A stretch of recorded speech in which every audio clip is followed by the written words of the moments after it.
주식 투자에서 역발상이 우리가 뭐냐 이런 걸 보면 음, 주식 투자를 할 때 우리는 과거와 미래 중에서 과거를 얘기할 수도 있고 미래를 얘기할 수도 있어요. 우리 인생도 그래요. 누구를 만나면 과거를 많이 얘기하고 또 나이가 특히 많으신 분들은 나 때는 어땠어 라는 얘기들을 먼저 많이 하는데요. 주식 투자는 미래 얘기들입니다. 그래서 하이닉스 주가가 반도체 주가가 작년부터 빠졌고 실제로 실적은 올해 3분기부터 안 나왔으니까 1년 이상 선행해 버린 거잖아요. 그러니까 주식 투자는 미래 얘기입니다. 과거도 반영하지만 미래가 굉장히 반영을 많이 해요. 그런 거를 우리가 좀 생각하고 봐야죠. 그래서 지나간 악재보다는 미래에 어떻게 될까를 한번 고민해 보는 자리로 한번 이 시간을 만들어 보면 어떨까 합니다. 어, 미국이 반도체 규제를 했어요.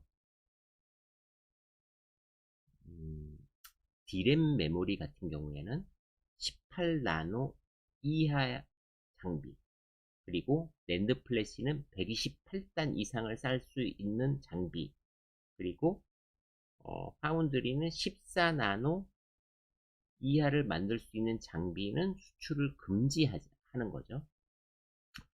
어, 대부분의 지금 나갔던 장비는 여기에 해당은 안 되고 있어요. 다 요 규격에 맞는데 미래에 나갈 수 있는 장비들이 규제를 받으니까 밸류에이션이 깎여야 되는 거죠. 그건 당연할 수 있어요. 그러니까 미래에 더 부가가치 있는 미세화 장비나 뭐 이런 것들이 못 나가게 되니까 기업 이익에 영향을 주죠. 어플라이 머터리얼도 현재 중국에서 매출 타격이 있는 것은 극히 적다라고 얘기를 했으니까 저쪽에 해당되는 장비가 많지는 않은 것 같아요. 앞으로가 문제죠.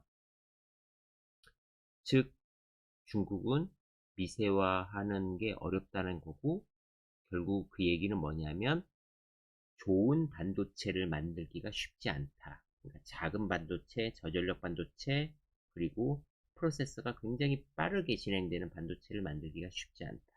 외부에서 사야 된다. 이걸 의미하는 거고 그걸 통해서 상당히 오랫동안 중국을 규제할 수 있겠죠. 그러니까 만약에 중국이 미국에 반하는 행동을 한다면 그런 칩들 수출을 막으면서 중국이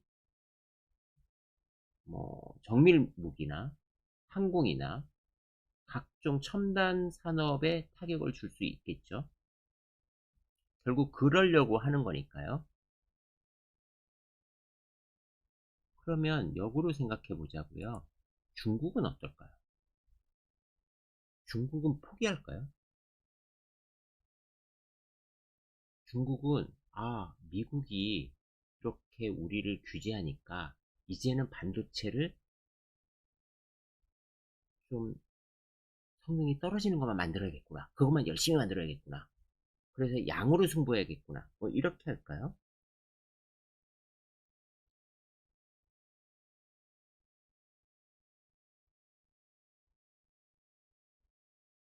중국은 어떻게 할까요? 중국은 자기네 반도체 기술을 여기서 꺾을까요? 상식적으로 그렇기는 힘들 거 아닙니까? 왜냐하면 결국은 내가 여기서 좌절해버리고 포기해버리면 미국이 더 강하게 나를 옥죄일 수 있는 무기가 생기니까 중국 입장에선 좀 나쁜 면이 있잖아요. 그러니까 중국은 그걸 극복해 가려는 노력을 해야 될 것이고요. 한국은 입장은 어떨까요? 한국은 제가 보기에는 중국이 급격하게 쫓아오던 그 시기를 길게 만들어줘서 한국의 입장에서는 좀 더 좋지 않을까요? 그러니까 디스플레이가 그랬듯이 OLED가 그랬듯이 상당히 많이 따라잡았잖아요. 그런 거를 이번에는 좀 늦출 수 있는 계기가 되니까 한국은 여기서 한 번 더 치고 나가서 격차를 벌릴 수 있게 될 것이고, 중국은 중국 나름대로 그 격차를 줄이기 위해서 노력할 거 아닙니까? 그러면 장비가 없는데 중국은 어떻게 할까요? 자국의 장비 회사들을 미국의 램 리서치나 뭐 네덜란드 ASML이나 아니면 어플라이 머터리얼만큼 빠르게 성장시키긴 불가능하잖아요.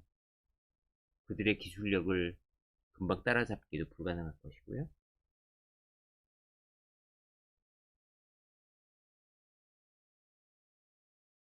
그러면 그들은 좀 후진 장비로 수율이 낮지만 많이 만드는 걸 처음에 택할 확률도 있어요. 그러니까 뭉툭한 연필로 정밀화를 그리려면 한 선 한 선을 아주 그냥 천천히 그려도 잘 못 그릴 거 아닙니까? 아주 뭐 머리카락을 B4로 그리면, 그러니까 사비 연필로 그리면 섬세하게 그리기 어렵듯이 샤프 펜슬 같이 얇은 걸로 그려야 될 텐데,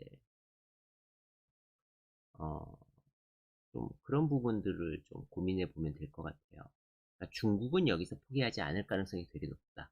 그러면 그들은 기존의 장비를 가지고 뭔가 쪼물딱거리면서 뭔가 거기에서 1차적으로 해보려고 되게 노력을 할 거다.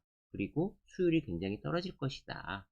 그래서 중국에 오히려 더 많은 장비가 나갈 수도 있을 수도 있고, 또 한 가지는 우리나라 삼성 하이닉스에 결코 나쁘지 않은 것 같다. 그들이 쫓아오는 시간을 버린 것만큼 공고하게 지금도 삼성 하이닉스 마이크론이 차지하는 요 시장, 그리고 TSMC 삼성이 차지하는 파운드리 시장도 공고해질 확률이 높다라는 생각이 들고요. 또 한 가지 재밌는 것들은 중국에서 사무소들이 철수하고 있고, 한국에는 치포 장비가 다 한국의 사무실, 연구소, R&D 센터 뭐 이걸 짓고 있잖아요. 지금 짓고 있어서 뭐 2년 후에 뭐 입주를 한다고 하는데, 결국 한국에서 중국과 그런 한국을 커버하는 전초기지로 삼을 확률이 높아 보여요. 그래서 그런 거에 관련된 수혜도 우리가 좀 고민을 해보면 좋을 것 같아요. 왜냐하면 악재는 지금 다 나와 있는 거고, 미래의 호재를 우리가 꿈꾸는 게 바로 주식 투자자니까요. 그러니까 안 좋을 때 주식 투자자는 다른 생각을 좀 하면 될 것 같아요.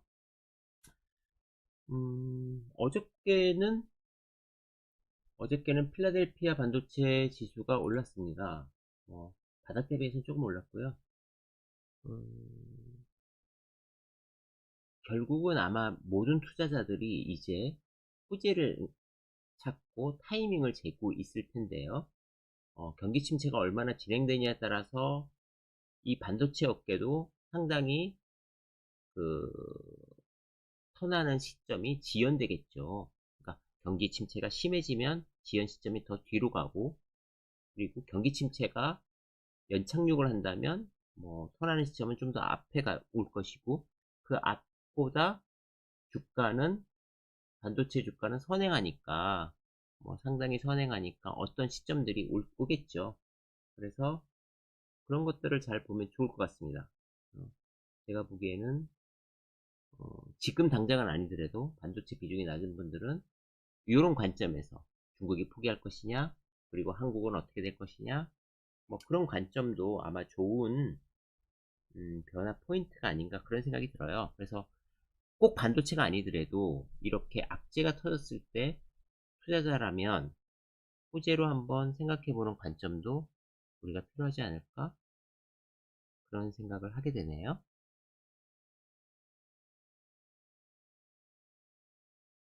역발상은 여기까지 하겠습니다.